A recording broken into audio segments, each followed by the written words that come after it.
Hola, Carolina Corcho, bienvenida. ¿cómo estás, Pablo? Muy bien, ¿cómo estás? Pues bien, ¿Qué aquí tal cumpliendo todo? con esta cita. Nos adelantamos unos minutos, pero bueno.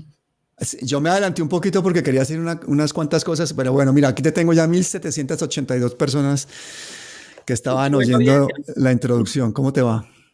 Bien, sí, Pablo. Aquí dedicado a nuestras cosas.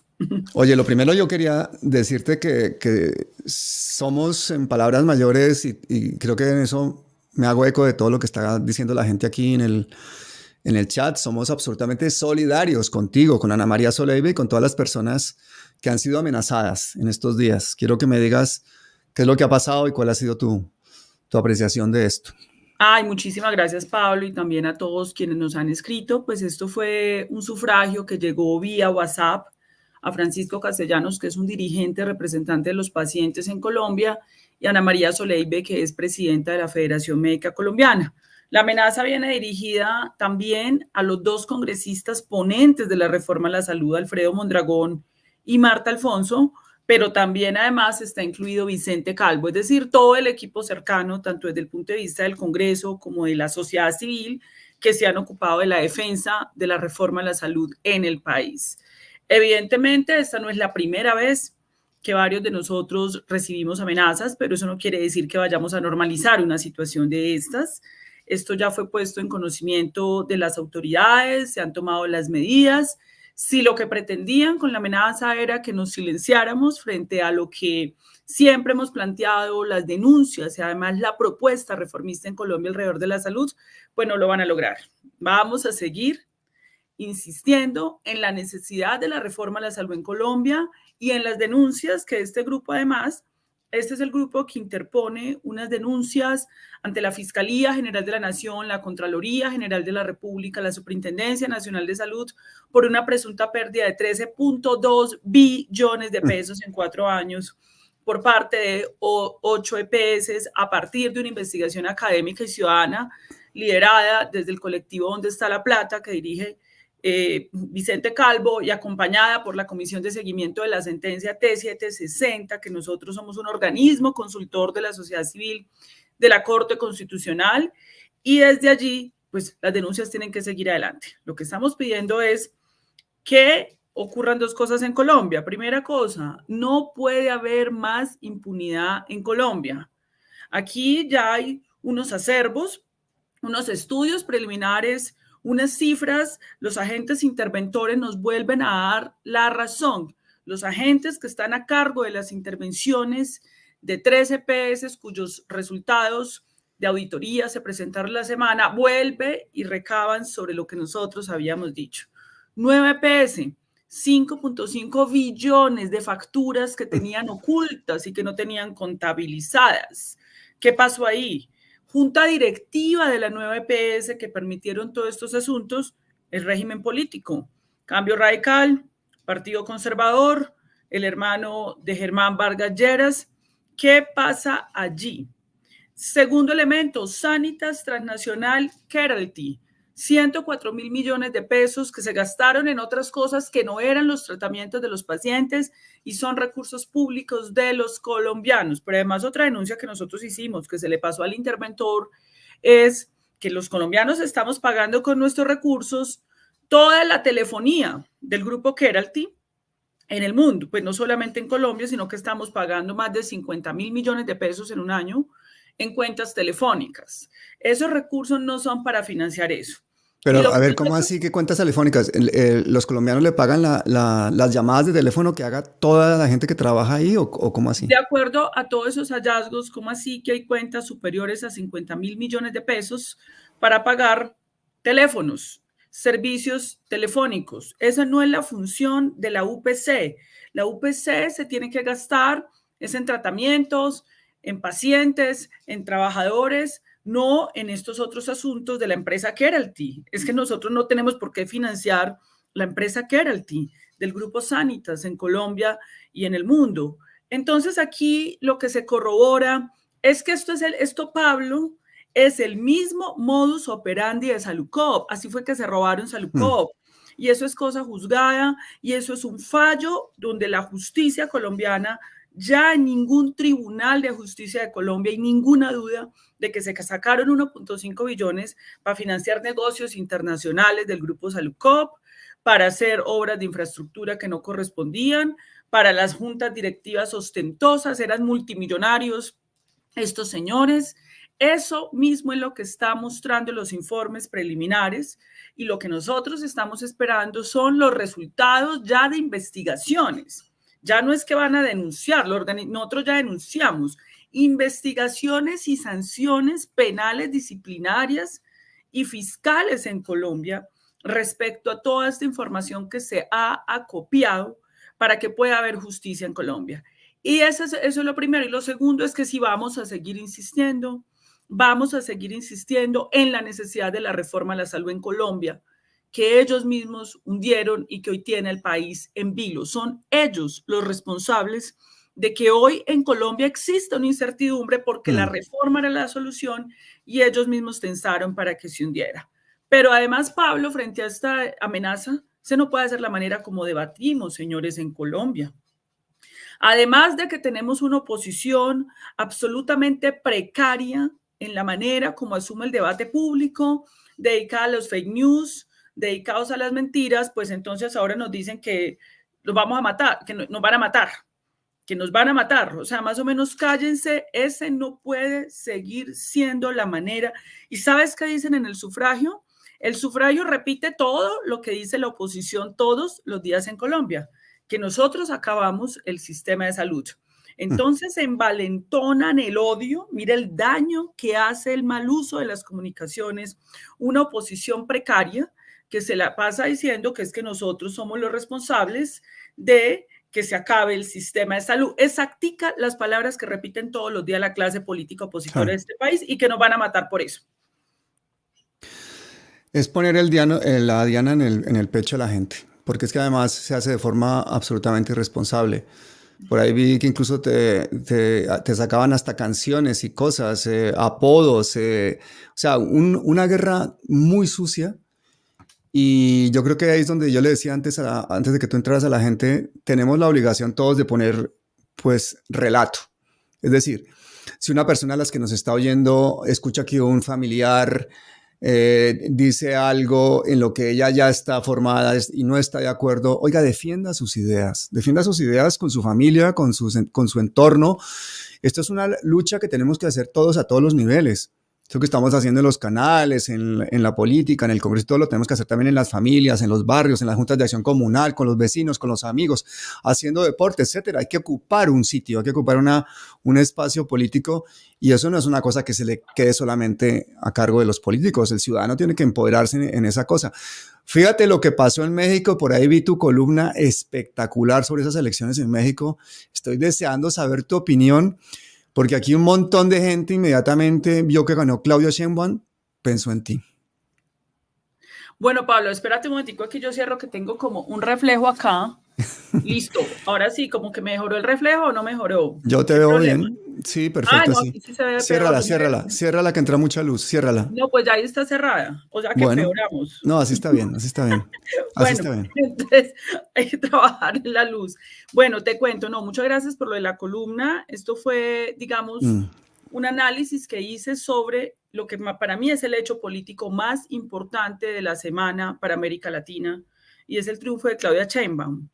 Y hay un asunto que hay que tener muy importante acá y es que el gran legado de Andrés Manuel López Obrador es romper definitivamente un régimen político bipartidista, ese régimen político bipartidista donde gobernaba el PAN y el PRI, que es como decir algo así, lo que se decía el Partido Liberal y el Partido Conservador, que por cierto, hay unos comentarios de algunas personas que dicen que yo soy del Partido Liberal.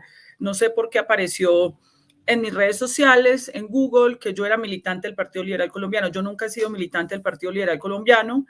Mi madre sí lo fue porque ella fue alcaldesa popular electa en esa época por el Partido Liberal Colombiano, pero yo no he sido militante del Partido Liberal Colombiano. Lo cual no quiere decir pues que esté estigmatizando al Partido Liberal, pero no lo he sido, no es verdad. Entonces allá en México habría también una configuración donde los que ganaban las elecciones siempre eran el PRI y el PAN. Eso lo rompe Andrés Manuel López Obrador, que se tiene que presentar, Pablo, 3 veces a las elecciones presidenciales. Andrés Manuel dura 18 años. Inclusive hay un momento donde Andrés Manuel López Obrador, lo que se denunció en su momento es que le roban las elecciones. Le roban las elecciones y aún así es una enorme persistencia y construye este movimiento llamado Morena, partido político, movimiento político, proceso y esfuerzo colectivo, que eso es muy importante tenerlo en cuenta en Colombia, y en este partido y movimiento logra ganar las elecciones en México. Y Andrés Manuel, con este logro, Andrés Manuel AMLO, con este logro lo que termina de consolidar es la ruptura de esa hegemonía política de los mismos y las mismas, excluyendo al pueblo mexicano, y la consolida con 6 años más de gobierno, porque Morena no solamente gana la presidencia, gana la alcaldía del DF, allá se llama la jefatura de gobierno, y el DF, pues obviamente es una metrópolis de más de 20 millones de ciudadanos, eso es un país.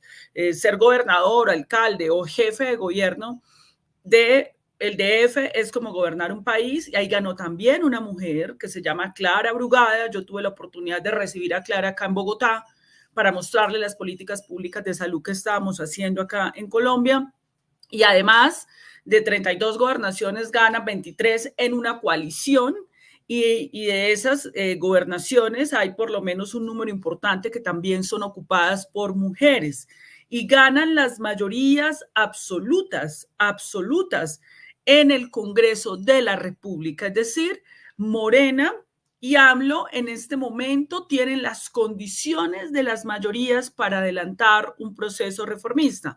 ¿Y por qué responde la ciudadanía mexicana de esta manera a Morena? Pues primero, y esas son las lecciones para Colombia, aquí no estamos hablando de figuras individuales, como en su época era un Rodolfo Hernández que apareció de la nada, supuestamente en contra de los partidos políticos, pero tenía agazapado tras de sí todos los partidos políticos tradicionales. Esa figura del outsider de Rodolfo, de que yo soy lo nuevo, pero no soy lo nuevo porque detrás tengo toda la política tradicional. Recordemos que Álvaro Uribe Vélez, que nació en el Partido Liberal, él fue gobernador de Antioquia por el Partido Liberal, posteriormente se enmascara como un outsider a través de un partido, un movimiento político que se llama Primero Colombia, pero ahí tenía agazapado todas las estructuras tradicionales de este país, y así es como Uribe llega a la presidencia de la República. En ese sentido, aquí no, aquí estamos hablando de una organización política colectiva, con reglas de juego, con primarias. Claudia Sheinbaum tuvo que someterse a una disputa, a una competencia interna dentro de Morena para poder ser candidata presidencial, y el partido evidentemente pues tiene unos mecanismos. El partido Morena tiene un instituto de pensamiento y de escuela política, que por cierto yo estoy invitada allí para dar una conferencia sobre el tema colombiano. Lo estaremos compartiendo en su momento aquí también por Palabras Mayores.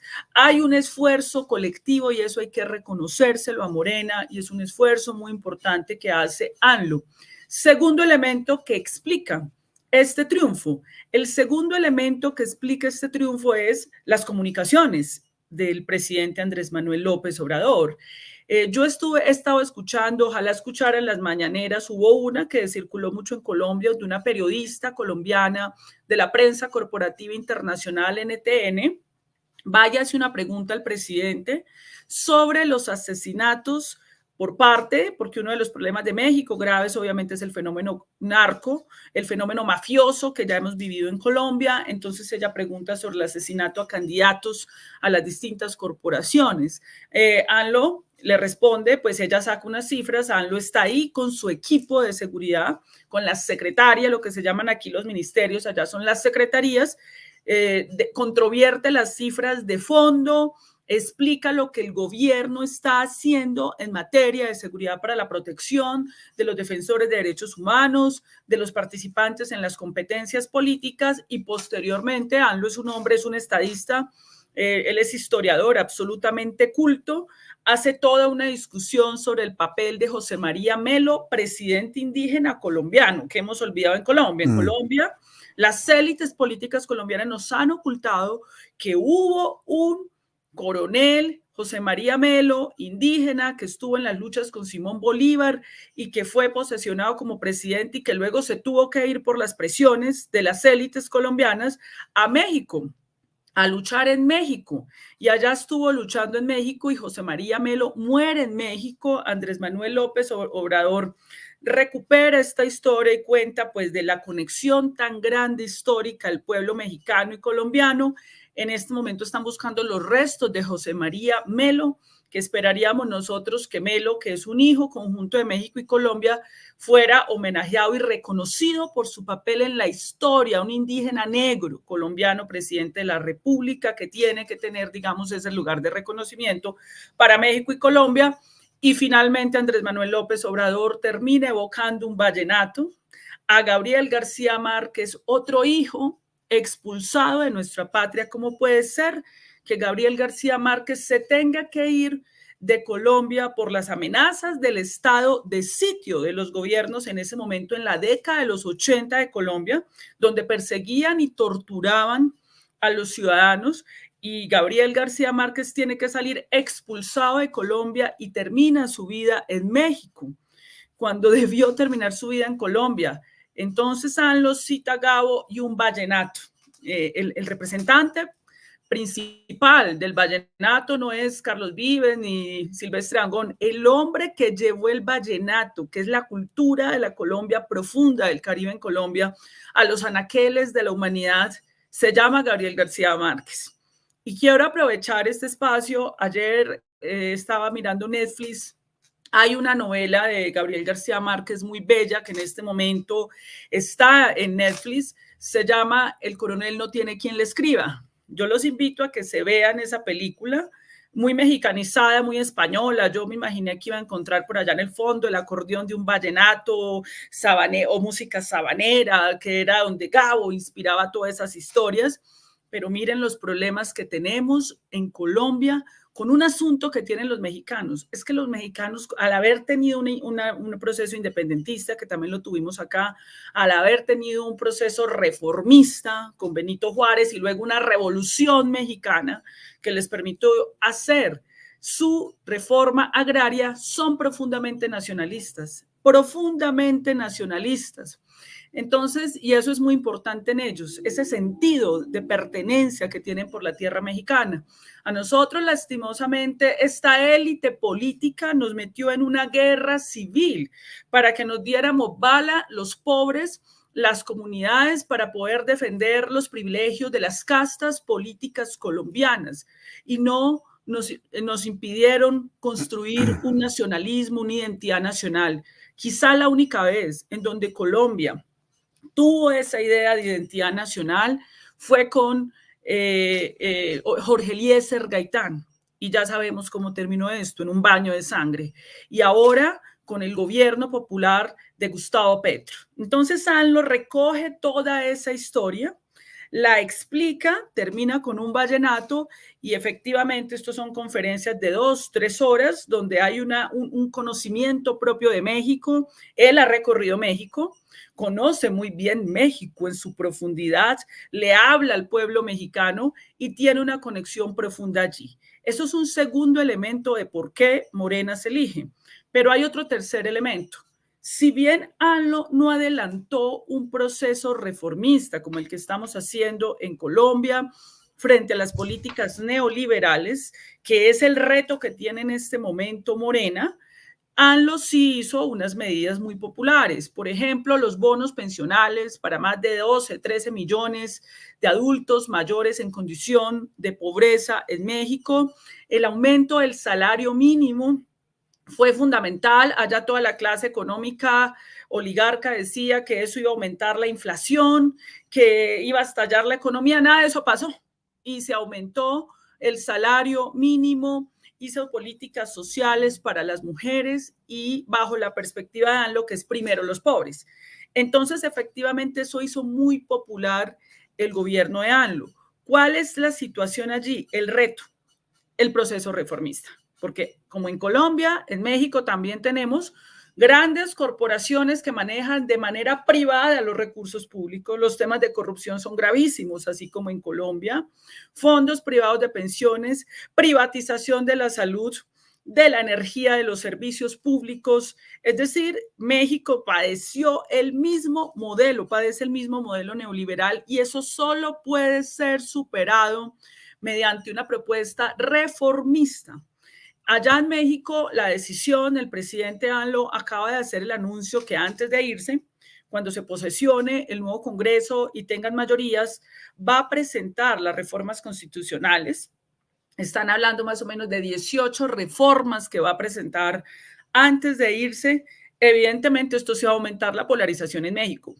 Hay gente que cree que la polarización tiene que ver, es que el país está polarizado porque Carolina levantó un poquito la voz con esto de las CPS, porque es que están agitando. No, la polarización es porque cuando privados se han beneficiado de billones de pesos de los pueblos y los estados intentan recuperar el control público. Lo público no es lo estatal, lo público es que esto sea para el interés público, no para intereses corruptos minoritarios como ocurre en Colombia y como ha ocurrido también en México.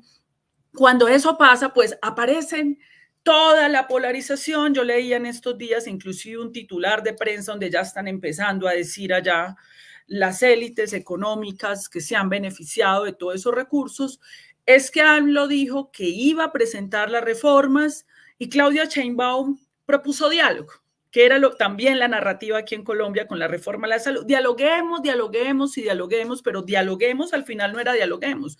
Dialoguemos es no vamos a permitir aquí ninguna reforma. Hoy la reforma a la salud en Colombia está hundida porque es la estrategia del filibusterismo. No es dialoguemos, sino dilatemos, que fue lo que hicieron aquí en Colombia, y al final se hicieron las concesiones, los acuerdos, y fueron y hundieron la reforma igual.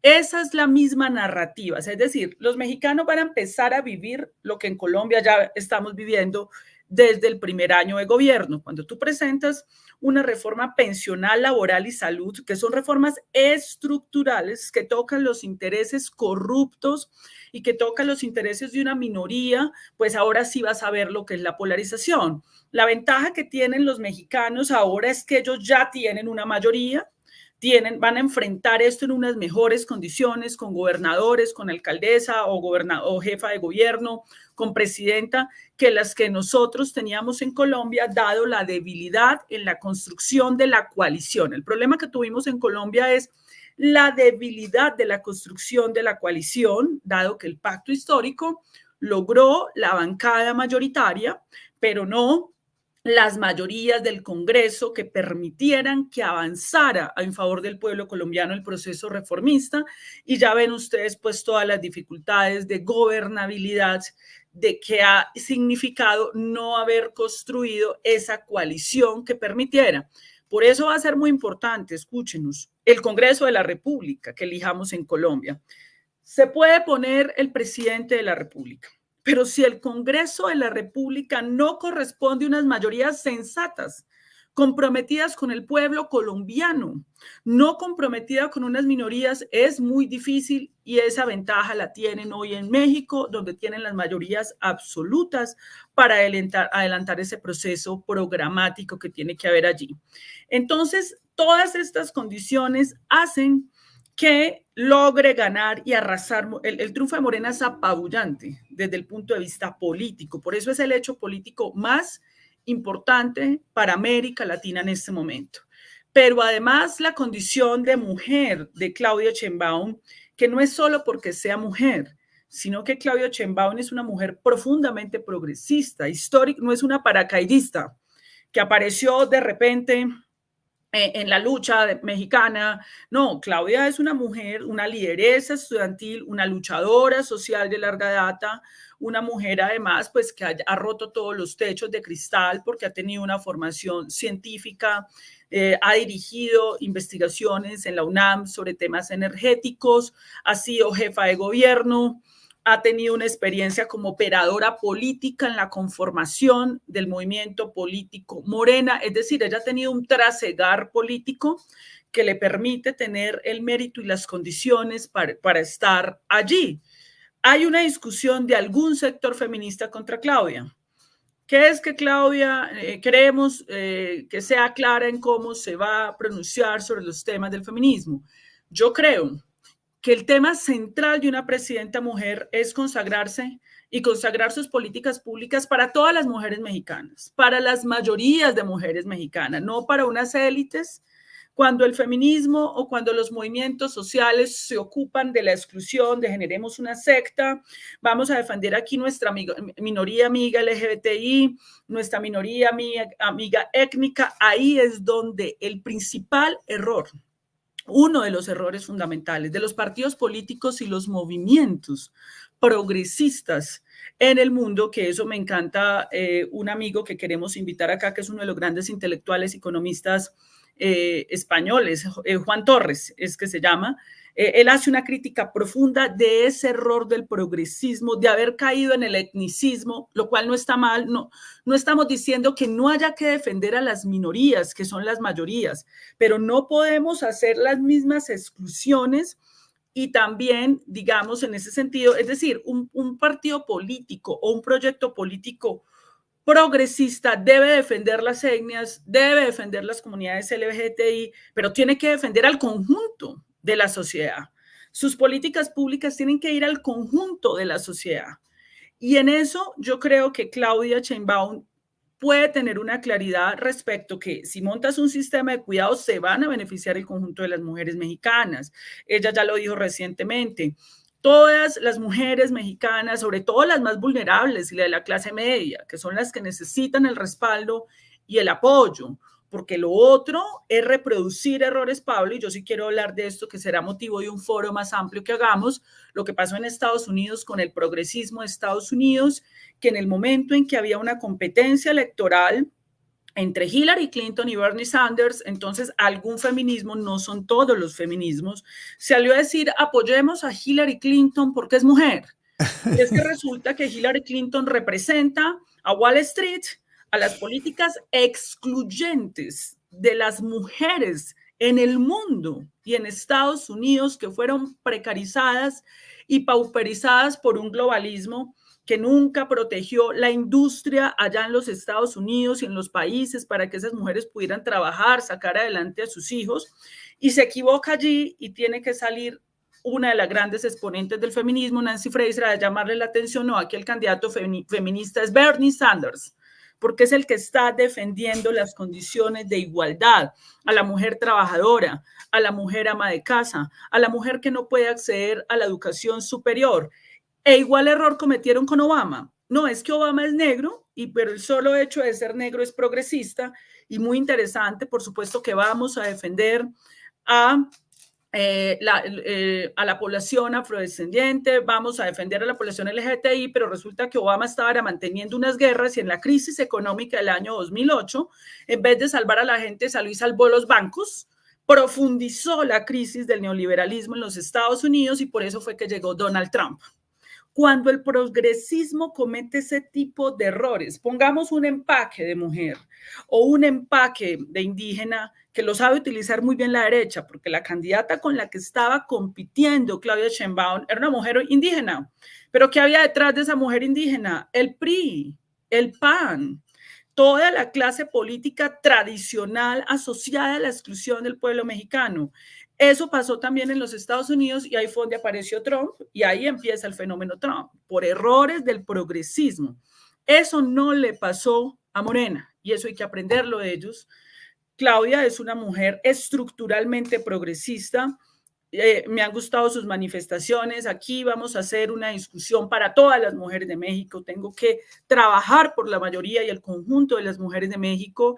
Entonces me parece que es muy importante. Ahora, para concluir, Pablo, para que abramos una conversación, 3 elementos importantes para Colombia, porque aquí se trata de cómo construimos y cómo aprendemos para Colombia.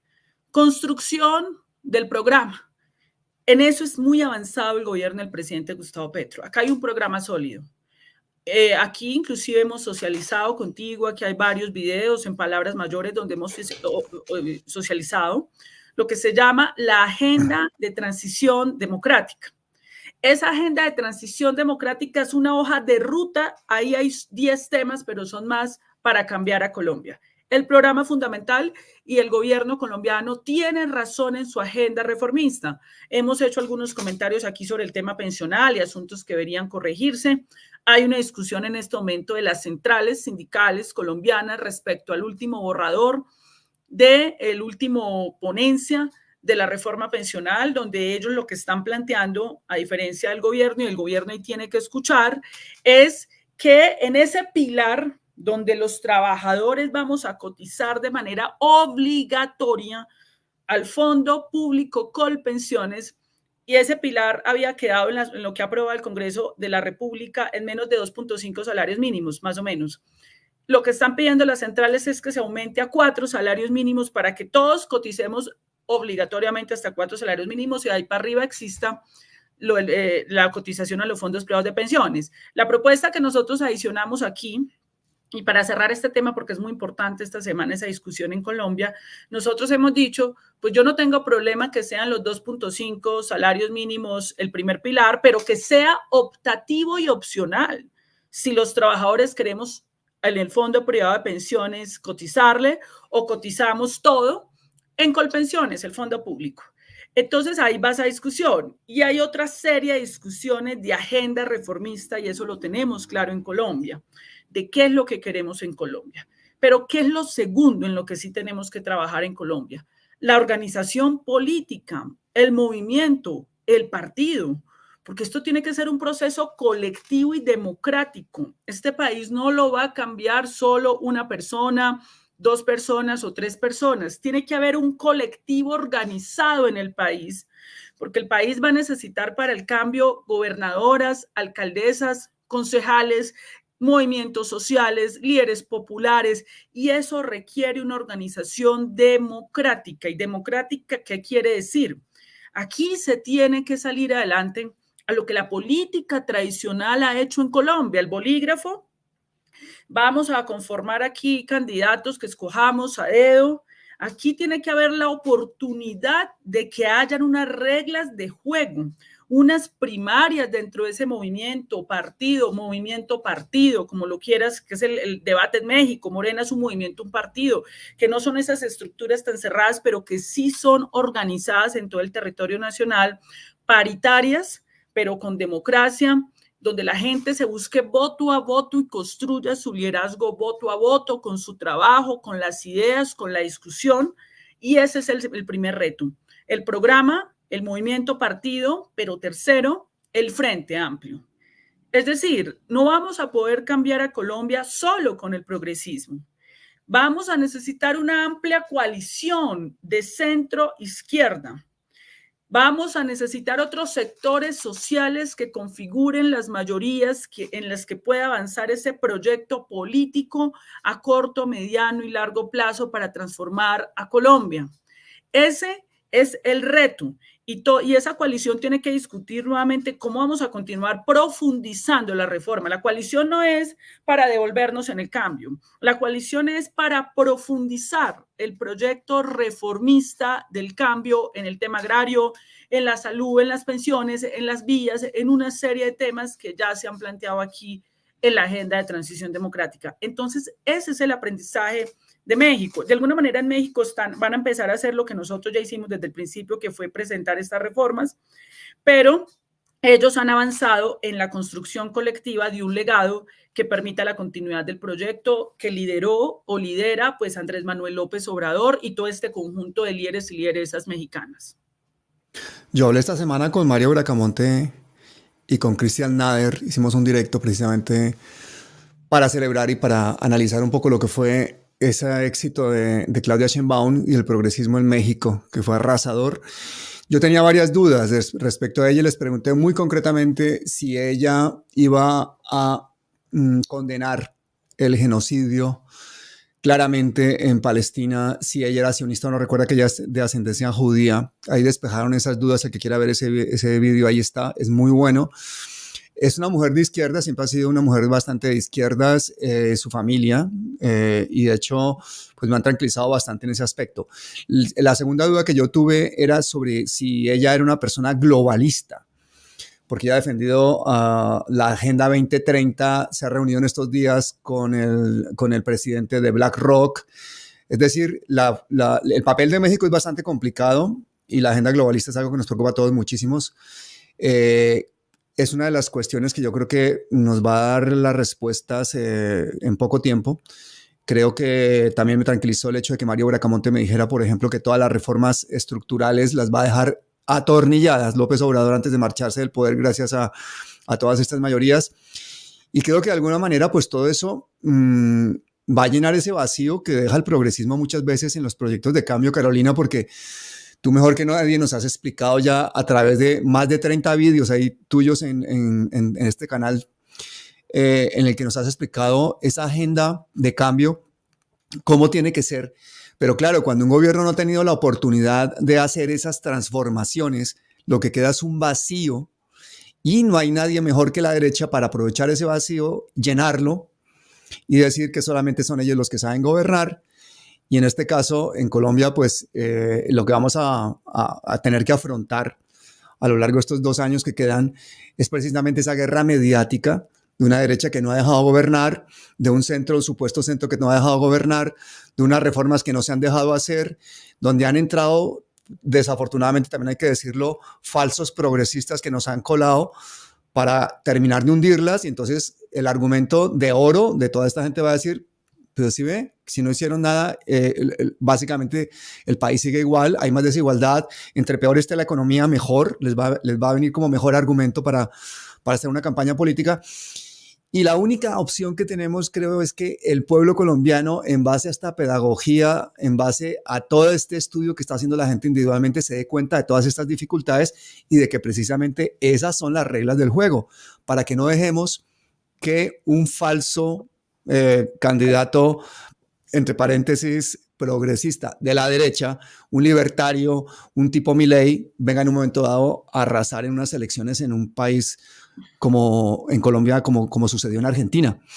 ¿Tú cómo ves ese panorama, esa posibilidad de remontar de la derecha en base a todas esas falacias que siempre ha hecho?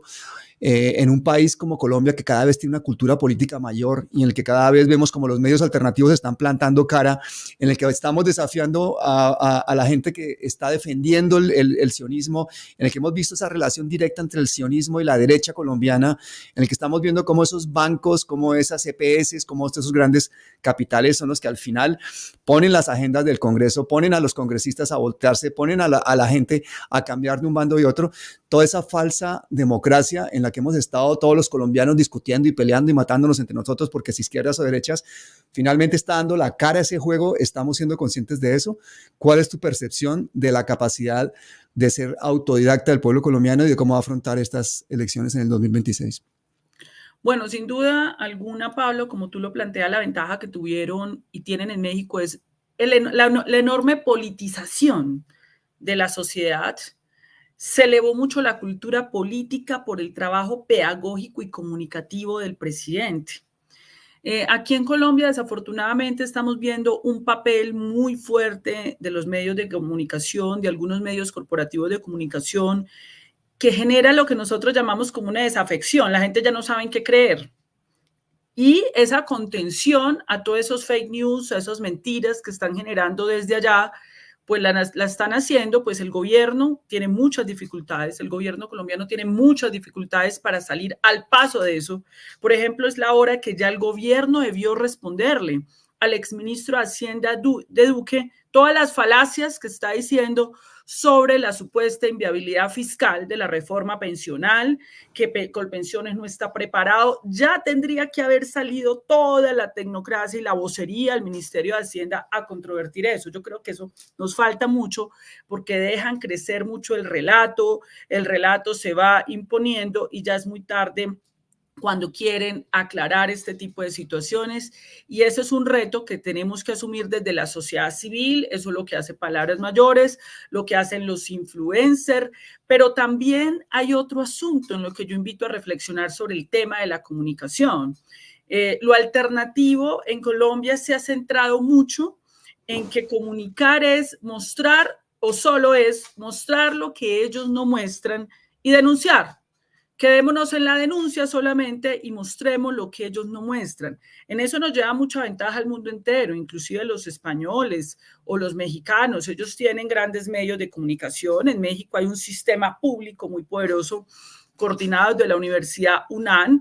Tienen un diario que yo leo que se llama La Jornada, donde hay grandes análisis de fondo sobre la política pública, porque hay que tener un proyecto cultural de país de fondo para elevar el nivel de la cultura política. Entonces tú encuentras, por ejemplo, acá periodistas que yo admiro mucho, son muy respetables, que son muy rigurosos y alternativos para denunciar el robo de las EPS, pero ya frente a la reforma a la salud son antirreforma, porque como se quedan en la denuncia del árbol y no son capaces de meterse a discutir y a pensar a fondo la política pública, entonces yo denuncié que se robaron aquí como si fuera un asunto de manzanas podridas, o yo denuncio los falsos positivos, pero cuando ya vamos a hablar de una reforma a la seguridad en Colombia, y si no entienden y terminan del lado antirreformista, eso suele ocurrir mucho con periodistas muy respetables y honorables de este país, inclusive del mundo alternativo, frente a este tema, entonces, porque no están metidos de fondo, y yo creo que ahí es donde tenemos que profundizar mucho más, y en eso los mexicanos han sido muy avanzados. En Europa también han tenido muchos avances, y ese es el paso que nos tocaría adelantar. Pero ¿cuál es el problema que tiene la derecha en Colombia? Es que no tiene propuesta. ¿Cuál es la propuesta de la señora Cabal? ¿Cuál es la propuesta de la señora Claudia López, una señora de centro derecha, pero neoliberal, pues que coincide con ellos en ese proyecto neoliberal? ¿Cuál es la propuesta de Paloma Valencia? ¿Cuál es la propuesta del uribismo y el duquismo? ¿Cuál es la propuesta del señor Alejandro Gaviria? Es que ese es el problema que ellos tienen. La propuesta es que veníamos muy bien y de repente llegó el gobierno de Gustavo Petro y Colombia entró en la pobreza, en la exclusión, la corrupción y la guerra, según ellos. Empezaron apenas hace 2 años. ¿Eso quién se los va a creer? ¿Quién se los va a creer? Porque la propuesta de ellos es mantengamos el statu quo. ¿Y qué es el statu quo? El statu quo es una guerra que hemos mantenido en Colombia, que nos ha costado más de 8 millones de ciudadanos desplazados, cientos de miles de desaparecidos y muertos. Ese es el statu quo, eso es lo que ellos quieren.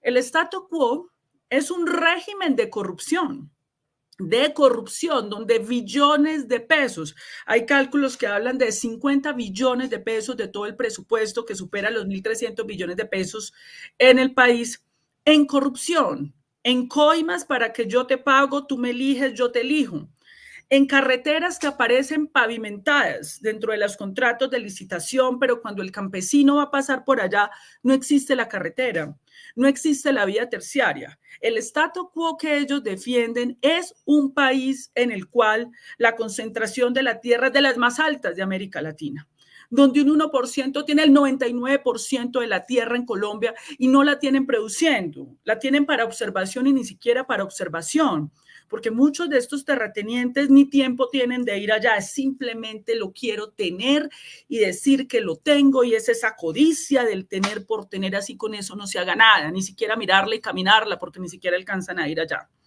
El statu quo entonces es un sistema pensional que está enriqueciendo inversiones privadas de unas minorías con los recursos de los trabajadores y luego no pensionan, o seguir con este sistema de salud donde hay una apropiación ilegal de billones de recursos públicos mientras que el pueblo colombiano está en el paseo de la muerte, o las reformas tributarias que presentaban Duque y Uribe para que las clases medias y populares tuviéramos que sostener a las élites económicas de este país mediante impuestos regresivos como el IVA, por ejemplo, que son impuestos regresivos, impuestos a las comidas saludables, exoneración de impuestos a las grandes transnacionales que usufructúan el suelo en Colombia para obtener ganancias.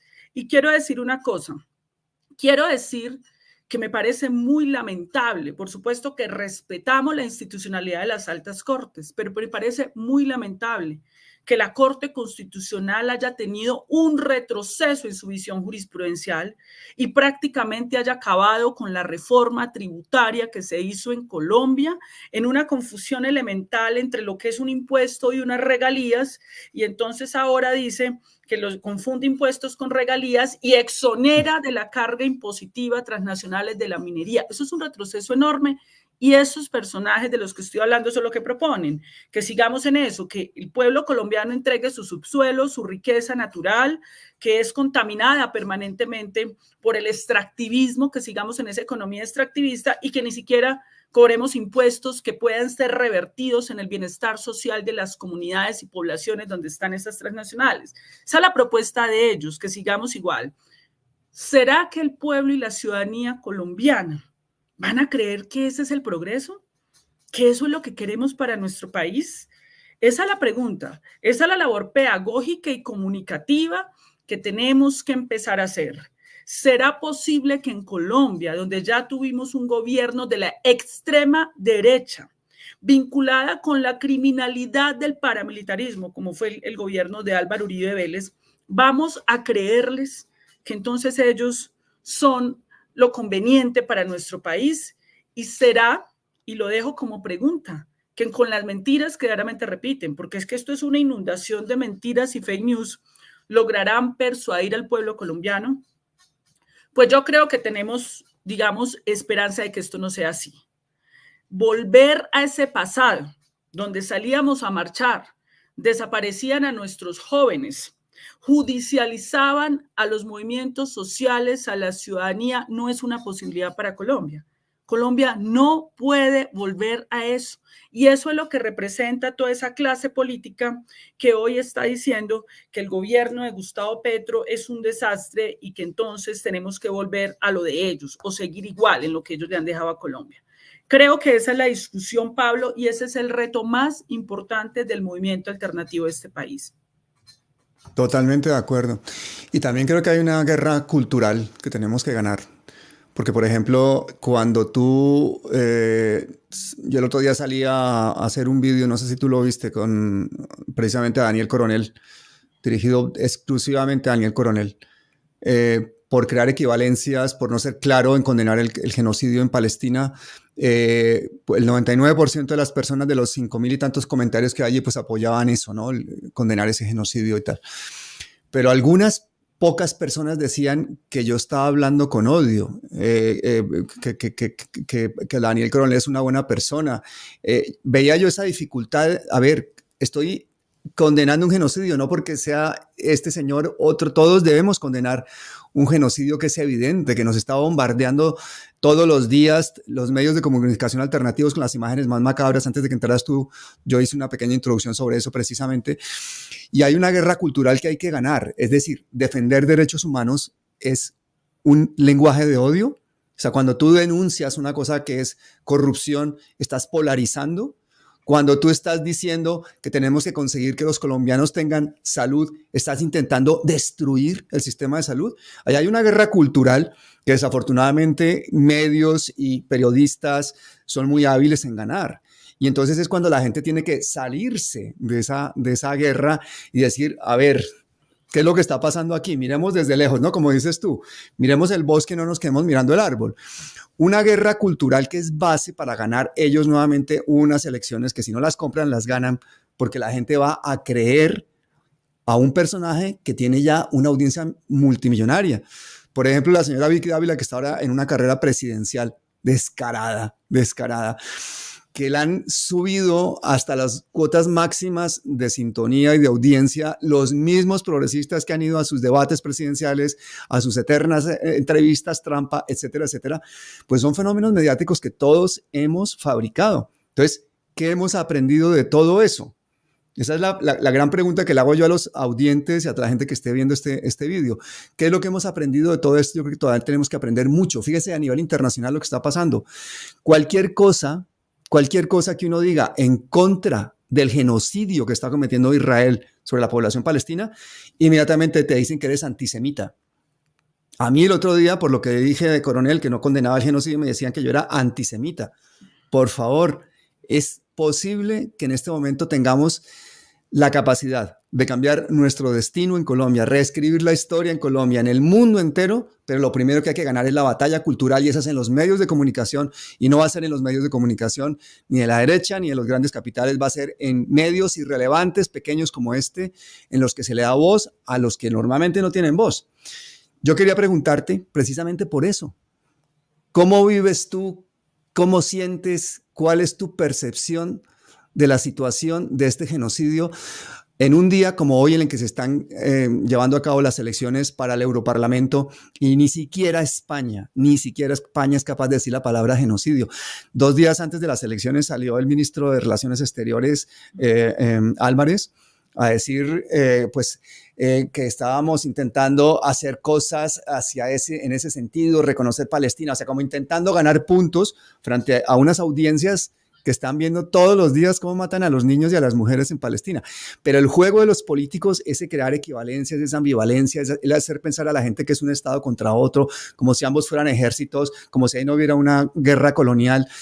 Es lo que hace que vemos con más evidencia que nunca que esta guerra cultural que ha tenido Israel a su favor durante tanto tiempo es lo que permite que se sigan arrinconando a 1,5 millones, 2 millones de personas en esa franja de Gaza hacia el sur, frente al desierto, frente al mar, y se les suelten bombas en la cabeza hasta en campos de refugiados, como pasó esta semana, con más de 200 muertos, la mayor parte de ellos niños y mujeres. ¿Cómo vives tú el genocidio?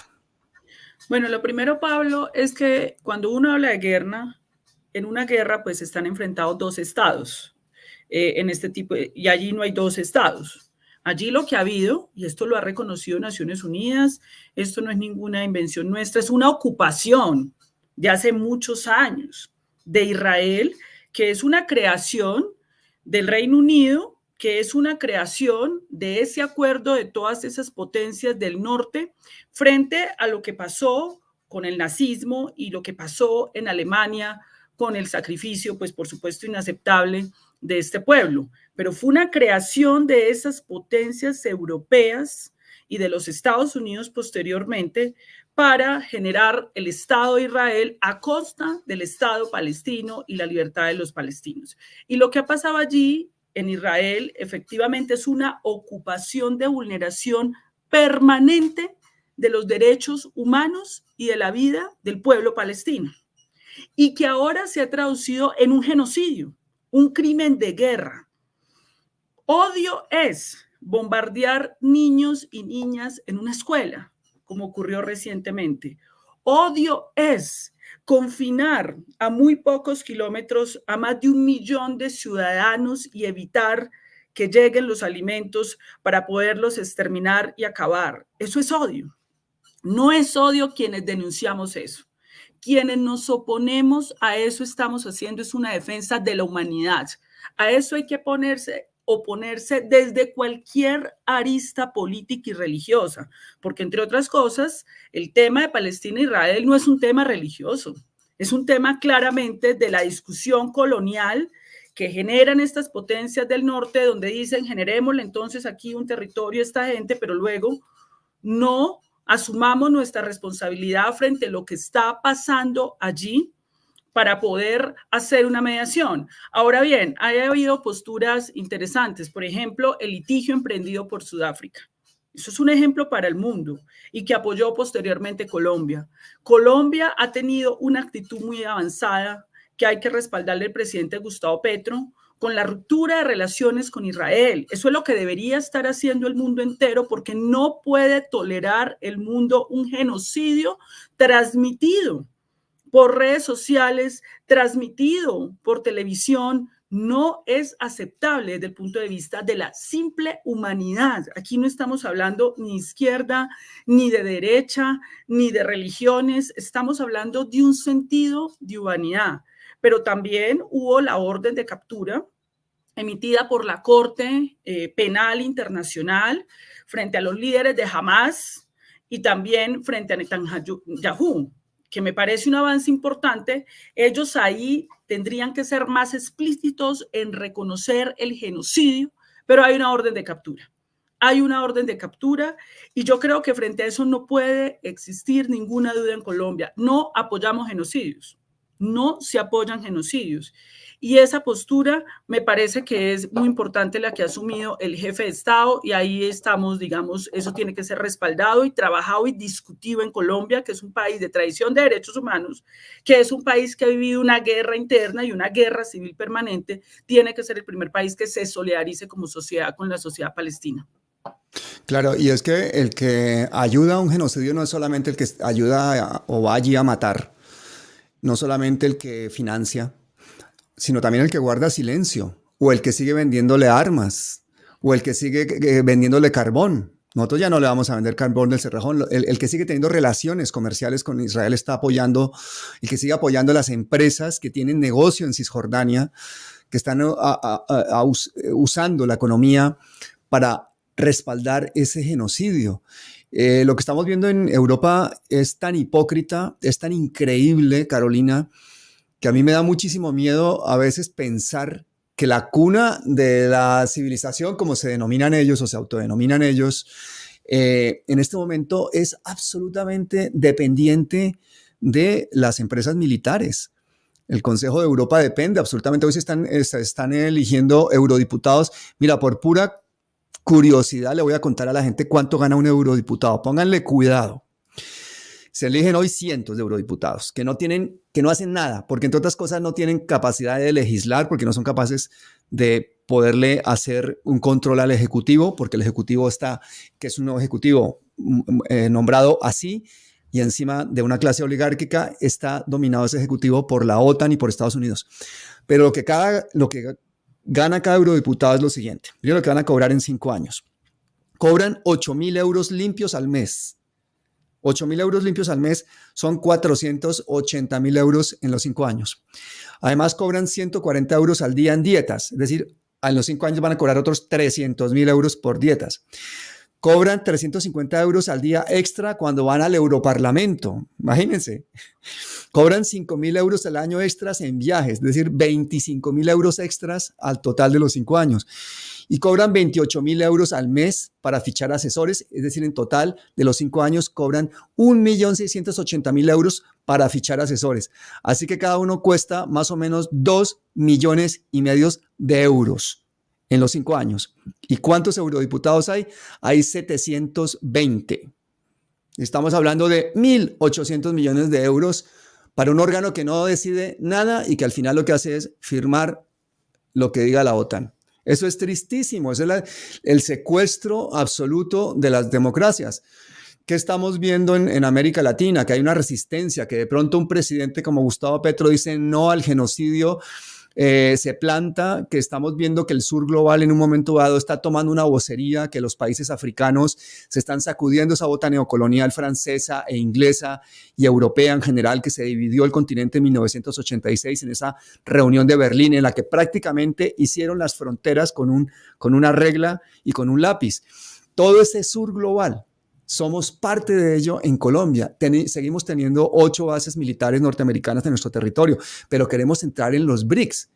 ¿Cómo es esa contradicción, Carolina? ¿Cómo podemos pretender estar en los BRICS, pero por otra parte seguimos teniendo la bota militar en Colombia? ¿Cuál es ese papel tan difícil y tan valiente que está asumiendo Petro, que en este momento me imagino que el Deep State debe estar pensando en derrocarlo y en colaborar con la extrema derecha? A él o a cualquier político progresista que se quiera sumar a los BRICS. Lo que necesitan ellos es otro Milei en Colombia. Entonces, ¿cuál es ese papel tan peligroso de el gobierno progresista, no solo de Petro, sino del que venga, porque vamos a ganar en el 2026 seguro, frente a los Estados Unidos? Mire, la tradición, Pablo, de política internacional de Colombia ha sido una tradición de no soberanía, de sujetarse a los designios de los Estados Unidos, una sujeción a la política internacional de los Estados Unidos. Yo creo que aquí con Gustavo Petro ha habido una inflexión importante porque está planteando un pueblo y un Estado soberano, como debe ser Colombia. Él ha mantenido las relaciones con los Estados Unidos, pero también de manera soberana e independiente analizan la posibilidad de entrar a los BRICS, Colombia, y aparte de eso también entra en contradicción con la política internacional de los Estados Unidos en el tema de Israel, en el tema de Gaza y en el tema de Palestina. Eso habla de independencia y soberanía y así es como se tiene que manejar la política internacional de un Estado. Ahora, la situación de Europa, que mencionabas ahorita, la discutíamos acá en un programa con Boaventure Sousa, y decíamos, Europa lastimosamente, que era la cuna de la civilización, sí no quedó con una postura independiente y soberana. En este momento histórico, de tránsito histórico, Europa está de viento de cola de los Estados Unidos, y la prueba fue lo que pasó en Ucrania. Evidentemente, la postura de Europa, aún cuando el respaldo a esa guerra de Ucrania le iba a ocasionar problemas a los países europeos por las relaciones comerciales que tienen con Rusia, por la dependencia económica del gas de una serie de productos que tienen con Rusia, sin importar eso, decidieron sacrificarse a sí mismos, a sus pueblos, para poder respaldar a Estados Unidos y a la OTAN. Y ojo, esa guerra se perdió, ellos no lo han reconocido, la gran prensa internacional no le ha dicho al mundo que ya la guerra de Ucrania la perdieron, y la gran fortalecida ahí es el bloque de Rusia con la China, donde recientemente ya firmaron relaciones bilaterales. Ojo, esto es muy importante porque son dos economías importantes que dicen, no vamos a utilizar más el dólar, vamos a privilegiar el intercambio de productos entre nosotros y vamos a fortalecer el bloque de los BRICS, porque en el fondo de toda esta discusión de la guerra de Ucrania, del genocidio en Palestina, lo que hay es una posición hegemónica y dominante de los Estados Unidos que viene en decadencia frente al ascenso de los chinos. Cuando los imperios, y eso es propio de todos los imperios en la historia de la humanidad, vienen en decadencia, tienen que echar mano de algo, es de la guerra, del gasto militar, que es de los más altos en el mundo en los Estados Unidos. Una guerra te permite mantenerte avante para evitar la reconfiguración, es decir, estamos pasando de un mundo unipolar dominado por los Estados Unidos después de la Segunda Guerra Mundial. La Segunda Guerra Mundial reconfigura todo el bloque del poder mundial, estamos haciendo tránsito al mundo de la multipolaridad, y un jefe de Estado en Colombia no puede confinar a nuestro Estado, a nuestro pueblo, a nuestro país, a morir en la decadencia en la que está en este momento los Estados Unidos, y debe abrir las posibilidades de diálogo y apertura, y ese es el análisis de los BRICS, con los que Colombia tiene que tener relaciones fundamentales hacia el Pacífico, la ruta del Pacífico para tener relaciones comerciales. En este momento los chinos son los que más están produciendo ciencia, tecnología e innovación. Eso es parte de la industrialización de un país y Colombia necesita eso. Están produciendo, tienen cientos de miles de jóvenes preparándose en doctorados de alto nivel en Europa, en Estados Unidos, para que regresen a sus empresas a generar producción y un plan de largo plazo, porque la cultura de ellos es el largoplacista. Y efectivamente Colombia no puede seguir en la miopía en donde las élites económicas y políticas las han introducido, de solamente cerrarse a las relaciones comerciales de los Estados Unidos, cuando podemos tener también posibilidades de industrialización del país, posibilidades económicas si miramos hacia el Pacífico. En América Latina, por ejemplo, tú tienes como tres fenómenos, tres países, digamos, muy importantes: México, Colombia, Brasil. México, por ejemplo, es un país supremamente dependiente de los Estados Unidos. Las relaciones tienen que ser absolutamente diplomáticas y pacíficas porque tienen una frontera muy grande, y las relaciones comerciales y casi que las relaciones políticas y sociales son permanentes con México. Entonces, México, tú puedes entender que mire un poco más hacia los Estados Unidos. Tú tienes a Brasil, y Brasil, por la decisión que tomó Lula y también con Dilma Rousseff, que en este momento está dirigiendo el Banco de los BRICS, está volcada hacia el Pacífico. Brasil prácticamente ya se desconectó, siendo una de las economías más grandes de los Estados Unidos, está mirando hacia el Pacífico. Y Colombia está en una postura que a mí me parece sensata: mantenemos relaciones con los Estados Unidos, pero somos autónomos e independientes. No vamos a hacer lo que diga los Estados Unidos. Si Estados Unidos dice vamos a ir a respaldar a Israel, porque Israel es Estados Unidos. El poder económico en los Estados Unidos pues lo maneja los judíos, y el sionismo no es ni siquiera que Estados Unidos domine sobre Israel, sino que Israel domina a los Estados Unidos, pero por eso no quiere decir que Colombia vaya a hacer eso. Eso es una muestra de independencia y soberanía, y por supuesto la apertura hacia los BRICS. Entonces me parece que lo que hay aquí es un cambio de fondo de la política internacional del Estado colombiano, en función del pueblo colombiano y de su soberanía. Y desde su soberanía tiene que actuar con independencia para no terminar como Europa, que terminó de viento de cola de los Estados Unidos, sufriendo consecuencias sociales y económicas muy fuertes por estar acompañando estas guerras que se están generando desde los Estados Unidos en el mundo. Carolina, tenemos a más de 3.288 personas conectadas que te quieren muchísimo, a las cuales les invito a que vean la lista de vídeos que tiene Carolina en este canal, que son más de 30 vídeos. Hay una lista de reproducción que se llama Carolina Corcho. Mándensela a la gente. Suscríbanse al canal, compartan, crezcamos. Si crecemos vamos a poder poner relato, vamos a poder hacer mucho en el 2026 y vamos a tener la oportunidad de darle muchísima voz a muchísimas de las gentes que están en este Colombia que sufre, que está en este momento el pueblo necesitando escuchar. Uno de esos ejemplos fue pues lo que pasó en la Universidad Nacional, y celebramos la buena noticia que estamos estrenando rector, finalmente el rector que quieren mayoritariamente los profesores y los alumnos. Y son pequeñas demostraciones de que las cosas se pueden hacer. Entonces yo por eso, para cerrar el programa, me encantaría que tú le dijeras unas palabras a las 3.296 personas que están conectadas en este momento. Cierras tú, Carolina, y muchísimas gracias.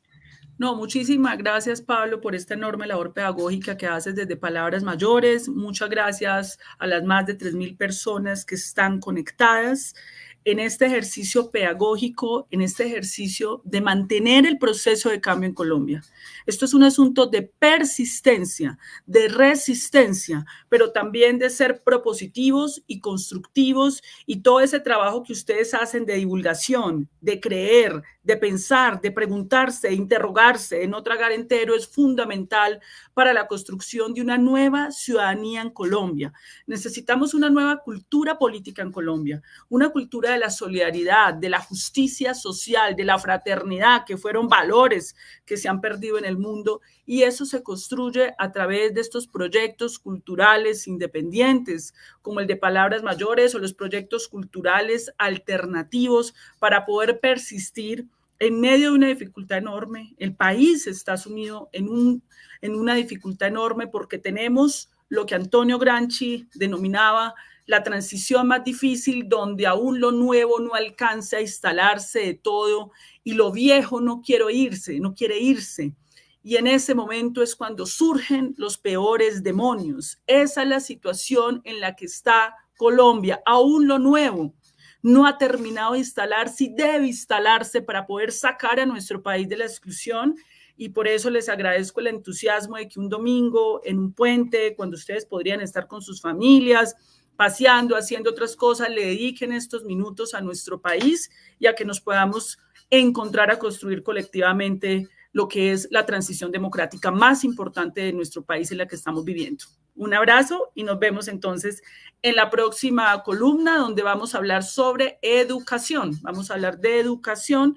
Aprovecho para felicitar a Leopoldo Múnera, rector, quien en este momento se acaba de posesionar la Universidad Nacional de Colombia. Yo creo que ese es el principal acto de defensa de la autonomía universitaria, porque fue Leopoldo el que mayoritariamente fue decidido de manera autónoma y soberana por la Universidad Nacional de Colombia, tanto por egresados, por profesores, por estudiantes, por toda la comunidad fue elegido, y además ratificado por el Consejo Superior Universitario. Leopoldo es un intelectual, es un hombre muy importante dentro de la comunidad universitaria, y el proyecto político o el proyecto cultural, siendo la Universidad Nacional la instancia cultural más importante de la nación colombiana, y es muy importante ese regreso. Quiero aprovechar para felicitarlo y nos vemos pues en la próxima columna, donde vamos a hablar justamente de educación. Un abrazo y un buen fin de semana.